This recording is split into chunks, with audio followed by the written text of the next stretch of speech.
5, 4, 3, 2, 1.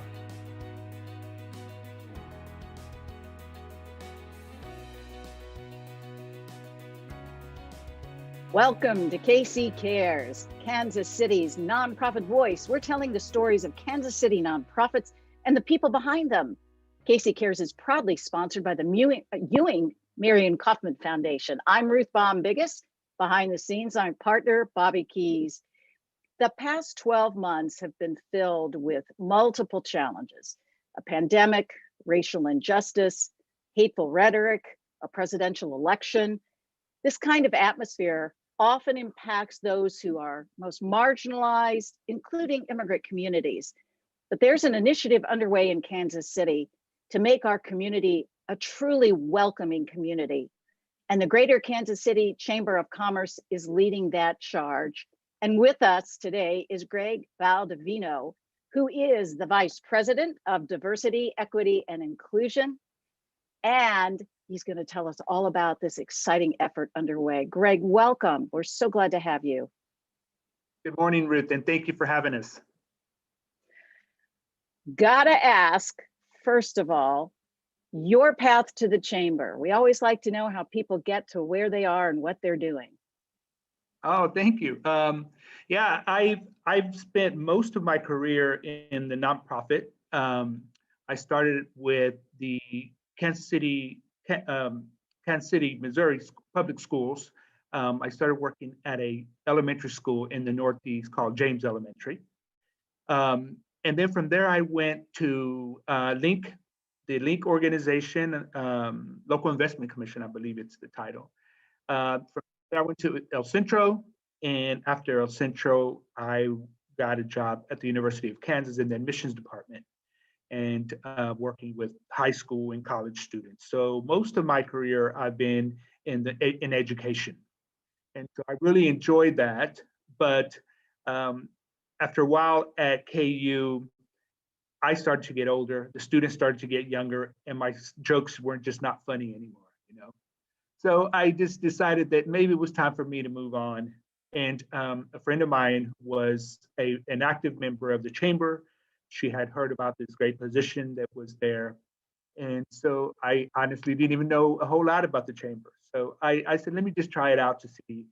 I've met with my predecessor and my current supervisor and just loved it. And I thought, this is the kind of organization where I want to be. They're doing what I like to do. They fit the values that I have for a community. And I've been there for 5 years now. So it looks like it was the right decision. Well, the lucky chamber to have you. Thank you. I also want to dive into your title. That's a big bucket: diversity, equity, and inclusion. And I feel people make an assumption about what that means. So I'd like to have you share what that means. Sure. So most organizations are familiar with diversity and inclusion. A lot of them don't really know what it means. That's just the trending name, right? But there is an analogy that a lot of people use, and I love to use it as well. So diversity is inviting everyone to the party. Inclusion is asking everyone to dance. So, and then we want it to be also equitable. So there's a difference between, and sometimes people don't understand the difference between equity and equality, where equality means offering everybody the same thing. Equity is providing additional tools and resources so that that marginalized group, that individual can catch up. And so we struggled for a long time whether we wanted to have equity into my title, because we said, are we really equitable? And so we sort of did a quick analysis. How are we being equitable? How are we helping others to catch up? And so we're that part is new to the chamber, but we're definitely working. And this program is what we mean by being equitable, providing additional resources to this group that is probably really behind right now. And so after doing some talking with some of my colleagues that are in this profession, they said, no, it's a perfect title. It's great to add it to your title because you guys are equitable. You guys are doing some good work. And so we stuck with it, and so far it seems to be working, and we're going to continue to do that. When I hear the word Chamber of Commerce, I think, oh, it's business people having business meetings and how can I grow my business? Not necessarily, oh my gosh, we're going to look at leveling playing fields and calling people to the table. Share with our audience a little kind of 360 on the chamber overall and how you fit into what that kind of mission is. Absolutely. And you're absolutely right. Most people think that. As a matter of fact, some people have said, why is the chamber looking at social justice? This has nothing to do with business. But it's really more about building and helping to build an economy that it's including everyone. In order for Kansas City to prosper, everyone has to be included. And so we have an initiative called Shared Prosperity that we are working with, in collaboration with the Greater Kansas City Civics Council's KC Rising. And so we know in order for everyone to be prosperous, everybody has to be included at the table. So you're absolutely right when people think, oh, the chamber is about business and business is just about that. There's no social issues. But what we found is that if we don't address the social issues, if we don't bring everyone to the table, how can we truly be a good city that advocates for shared prosperity? So what we've been able to do is, first of all, when I came to the chamber, one of my big questions is do we really mean it when we say that we want everybody to be diverse and inclusive? And the answer was absolutely yes. We've started our program back in about 2004 with just a small little programs of recognizing those who were champions of diversity. At that time, it was just one or two people. They were hard to find. And then a position was created a couple of years later. That recognition program was renamed the ACE Award and the Champion of Diversity. And now we have a yearly or an annual event where we have 600 people attend the event because people really want to see who are the champions in Kansas City that are doing this. So that's our signature program. In 2020, we, like everybody else, we had to, pivot and change our format. So we did a virtual celebration breakfast. Everybody had to get their own breakfast that day. But we had about 1,700 attendance. So people really want to know about who is doing what. Diversity and equity and inclusion are here to stay. Our demographics are changing, our landscape is changing. And so most of our members really want to change with it. And they're doing a lot of work to change with the times. And that's not any credit to us. That's credit to all of the other great nonprofits in Kansas City who are doing great work, including our partners, including all the minority chambers who are doing great work with their membership base and so forth. So yeah, that's how we are fitting into changing the way. And we're not the only ones. There's a lot of the chambers across the country are doing exactly what we're doing. However, we were one of a handful of chambers who created the diversity and inclusion position. Now it's really tough, especially in big cities, not to find a chamber who's doing that. Well, we're indeed lucky. I think we are. Thank you. You mentioned shared prosperity. Before we dive into welcoming KC, tell us a little bit about the Shared Prosperity Initiative. So the shared prosperity is one of our values of the chamber. This is an imperative strategy that we want to make sure that all of our programs address what shared prosperity means. And it also happens to be one of the civic councils. And so and we partner with them quite a bit. We collaborate with them. They are our partners in all of the work that we're doing, along with the Mid-America Regional Council and a couple of others. So it really just means in order for us to prosper as a community, everyone has to be involved, everyone.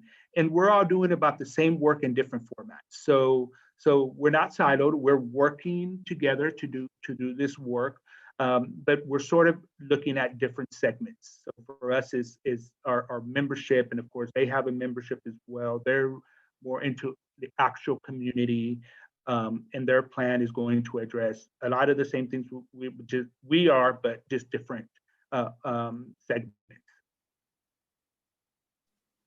What is the Chamber's membership these days, out of curiosity? A little bit under 2,000 members. And they range, the majority of them are small business, and they range from small business to big corporations. And more and more, we're getting more nonprofits, which is great for us. This allows us to reach more people and get our programs out there.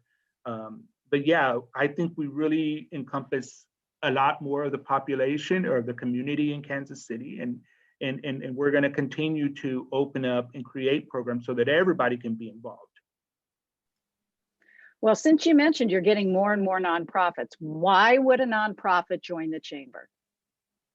Wow, that's a good question. So as we start to create, so we have a public policy department, we have the diversity, equity, inclusion department, and then we have the CCI, which is civic and community engagement initiatives. And so all of those are addressing issues that affect our nonprofits. So we're not just a business organization. We're still a business organization. We still do, and we care about our businesses, but now we're adding a little bit more icing to the cake. And so by doing that, nonprofits are able to also be able to be at the table when it comes to public policy. They're at the table when it comes to any practices that are going to affect our city. And equally important, start to connect with the corporations. You know, most nonprofits do need a little bit of help sometimes, and corporations are wanting to do it. They just want to help. We are working on another initiative that we are not ready to roll out yet, but we're asking our members, you have to be more engaged in the community. Well, we are, just a little bit more. And so that's why nonprofits need to be part of this program. But here's the thing, and I might shoot myself in the foot for this. Diversity and inclusion means everyone. So if you're not a member, we still want to work with you. If you're not a member, and I'll talk a little bit about this when we talk about the plan, we still want to work with you. We had an old policy that was outdated that said, you know, you have to be a member of the chamber to do that. And we're still obviously welcome you to as a chamber membership, and then there are some benefits that you can get. But to be inclusive, we have to work with everybody. And so when we partner with someone, yes, that is a question we ask, are you a chamber member? Yes, I am most of the time, and most of the work that we do are with chamber members mostly, but we can sometimes work with others if they're not. So specifically nonprofits who might need that equity hand. So I think that's why we can work with you, but if you're not, we're still going to work with you, but you do get some benefits if you are a chamber member. We're going to take a quick break, but after this, we'll be back with Greg Valdovino with the Chamber, talking about inclusion, equity, and diversity, and the Welcoming KC plan.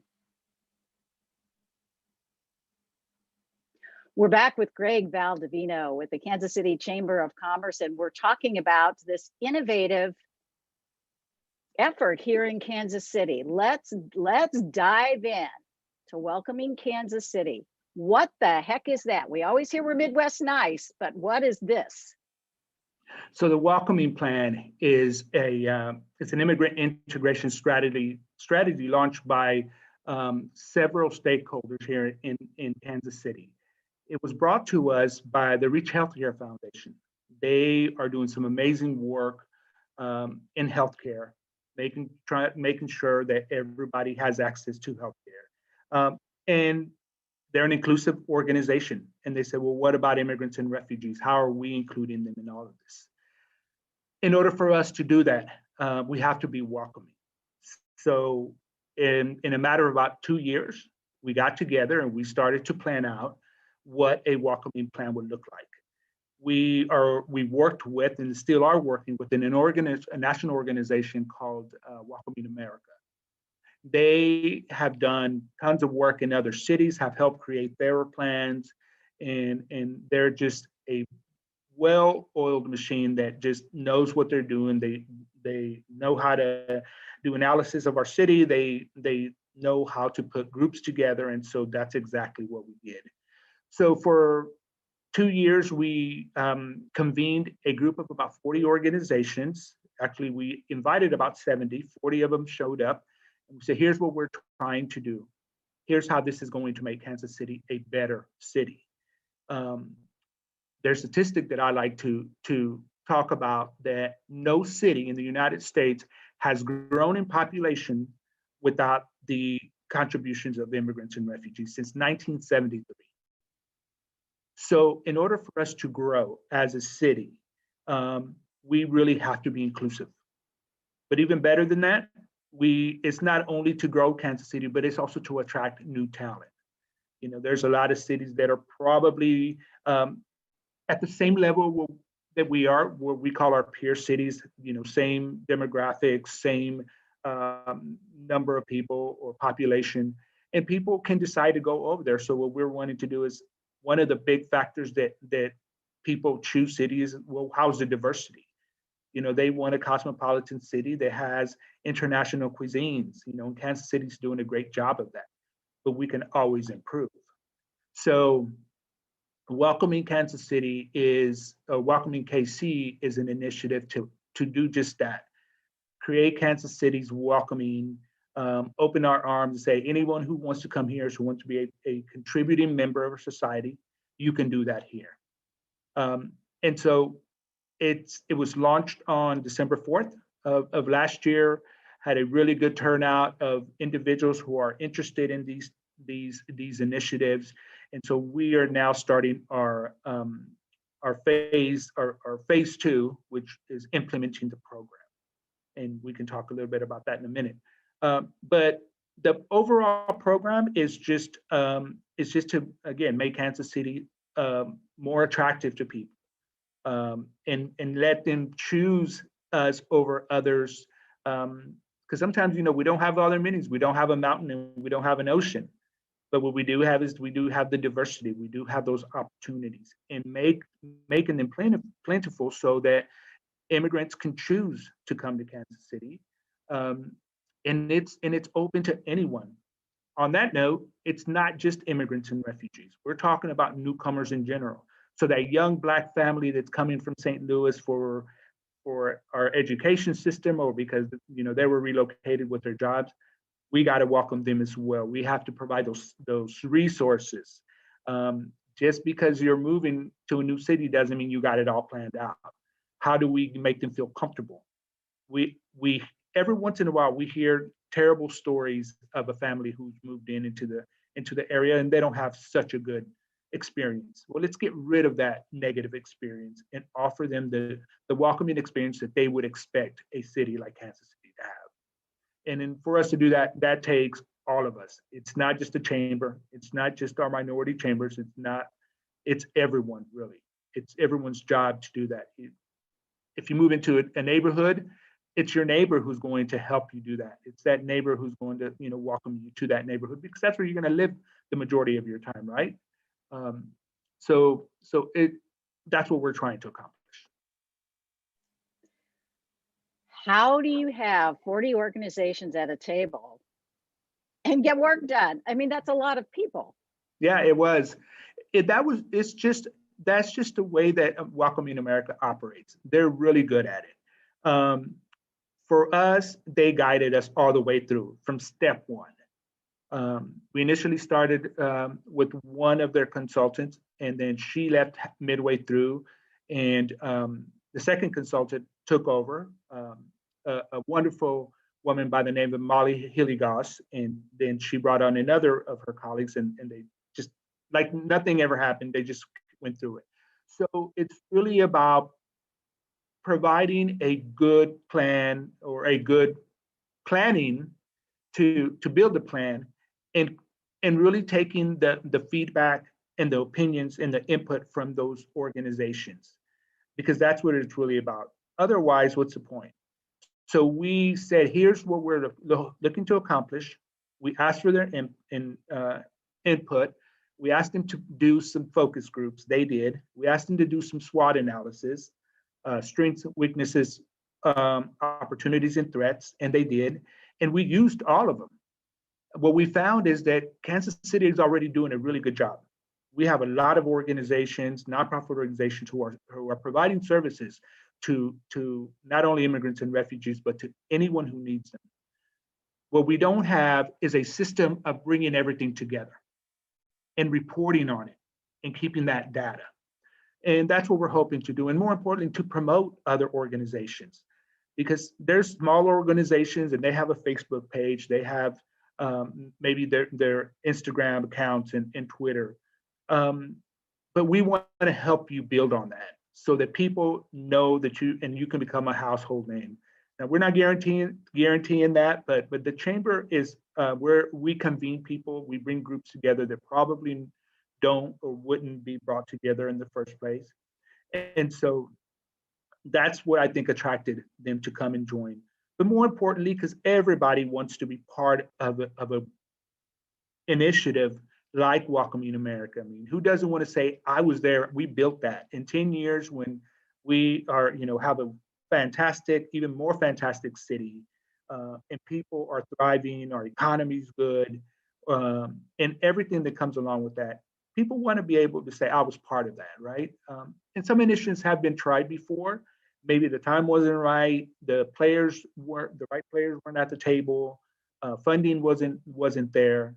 But we think it is now, and through the gracious generosity of the Reach Healthcare Foundation, we're doing that.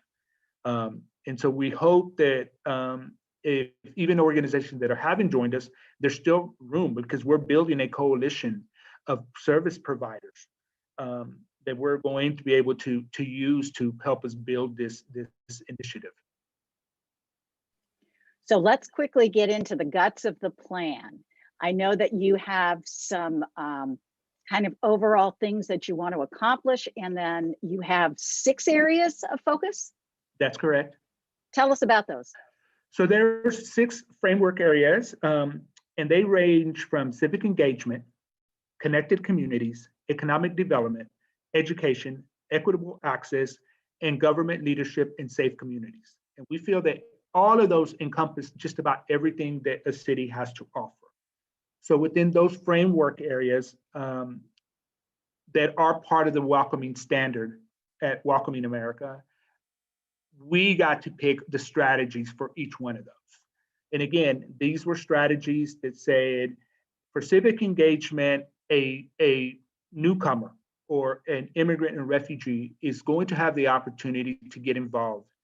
They are going to learn about the importance of voting. They're going to learn the importance of writing letters, making phone calls to their local officials or even the government, national officials. So that's a strategy that sometimes it's easy to do for those of us who learn about this in high school and in college. But what about for that immigrant who's new from a different country where they didn't have those opportunities, correct? It's about how do you start your citizenship process. Now, we know that's a really, really touchy subject. We know that it's almost impossible nowadays, but it is doable. And so how do I begin to start that process? And so teaching our newcomers all about these different strategies and how they can get to that point. And it goes on with connected communities. How do I'm from a country, I don't know that there's anybody from that country here. Chances are is there is. We're going to connect you to that. those families. We're going to tell you about these festivals so that you can go meet other people or people who are interested in your culture. And Kansas City does a really great job of that. We have a lot of great festivals, and we highlight a lot of different ethnicities. And so it's about connecting people together. It's about learning about that culture so that people are accepting. People start to say, hey, this is cool learning about new cultures, cool learning about that young family from another country across the street, instead of all that hatred that we've been seeing for such a long time. It doesn't make any sense. We are better people. We are a better city because of it when we start to appreciate other people's cultures and languages, and start getting rid of those outdated practices that we're the only ones that matter, where everybody does matter. So those are the 6 framework areas, and they all have probably no less than 10 different strategies each. So it is an ambitious program, but again, we have seen this. We know that Kansas City is already offering this. Now it's just a matter of connecting those services to the people who need them. And we can easily say, well, all they need to do is go on Google Kansas City in a service, and it'll pop up. But as a regular Google user, they give me a million options, and I don't know where to start because they're not very direct and clear, especially for someone who doesn't have the computer experience that most of us have. So we want to make it easier. We are currently we're building a website where it will be welcomingkc.com, and we'll make a big announcement when it is complete, where not only our newcomers will be able to go to that, but if they're looking for a service, it'll say, here's the organizations that are offering that service.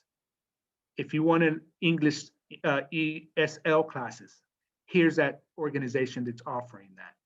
And then it takes them directly to that. Versus, well, ESL, and they're going to get a million different books, million different hits on all across the United States. And that's not really productive. They need to get within 3 clicks. And so that's the kind of strategies that we're tackling, so that all those that are newcomers and our existing residents who are looking for similar services can look up on this website.